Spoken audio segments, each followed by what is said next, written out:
Hello po, andito na po naman ako. Yan po, nagpapainit na po ako ng mantika.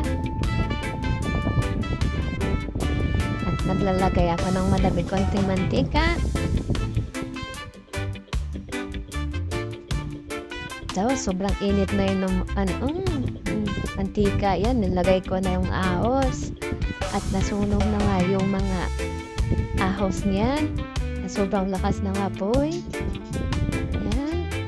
Sinunod ko na rin yung sibuyas. Ayan. Sunod na yung bawang. Sobrang lakas ng apoy kong ginawa. Ayan.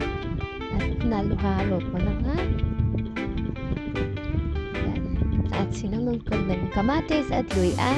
Kahit sobrang lakas na nga po nasusunog na yung mga ibang ingredients. At yan, nilagay ko na yung manok. Yan, paisa-isa. At pasensya na kayo kung hindi pa ako masyadong voiceover.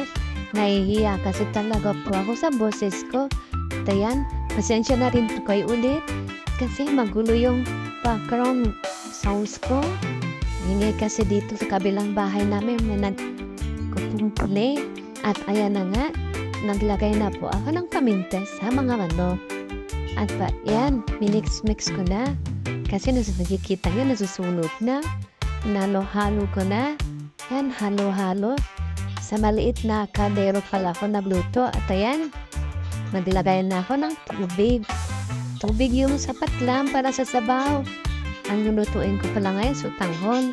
Kasi naamoy ko kanina, amoy sutanghon. Kaya nag-crave ako. Kaya yan, pagniluto ko, sutanghon. At ayan na nga, nakikita. Ayan. Nilagay ko ng chicken nor cubes para mas malasa po yung sutanghon namin. At ayan, tiningan ko, nilagyan ko na ng magic sarap. At ayan, magic sarap yan. Yan. Inubos ko ng magic sarap kasi maliit na lang man yung magic sarap dyan.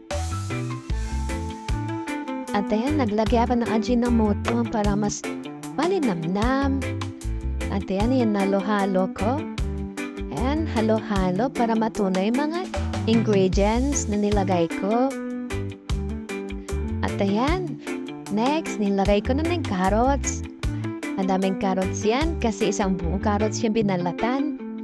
Maganda yan para masustansya kahit carrots lang.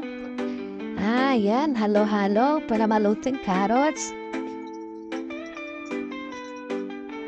Yan. Nakita nyo, hanggang masarap na. At ayan, naglagay ako ng asin. Ayan pa, nagdagdag ulit ako ng asin kasi medyo matabang. Ayan, halo-halo. Ayan. Halo-halo siya. Yan. Yan. Nampak pa. At ayan. Tingnan ko kung kumukulo na ba? Pasensya yan. Naglagay na ako ng sutanghon para maluto na siya. Ayan, sutanghon. Hihirapan nga ako kasi ako yung nagbibideo dyan. Tapos kinukuha ko yung sutanghon kaya malikot yung camera. Ayan, sutanghon. Maliit na lang yung sutanghon. Ayan. Ayan, last sutanghon na yan. 2 piraso lang yan sutanghon na maliit nilagay ko para sakto lang. At ayan, ilunod ko na para maluto siya. Ayan. Mix kanti para maluto siya. Ayan. Mix. Ayan. At kinuha ko na yung cabbage dyan para malagay ko na. At maluto. At ayan, nilagay ko na yung cabbage. Yung repolyo pala. Ayan. Repolyo. Ayan. Maliit na rin yung repolyo binili ko. Kalahati lang. Sakto-sakto sa budget lang. Ayan. Repolyo. At dunod na yan. Para madali na siya maluto. Ayan. Kaunti na lang yan para ready na maluto. At ayan na nga. Nakikita ko na medyo kumukulo na yung sutanghon ko. At ready to eat na yan. Ayan, kumukulo na. Mukhang masarap na. Ready to eat na talaga yan. At hanggang dito na lang po. Salamat sa panonood. Sana hindi kayo magsawa. Ting!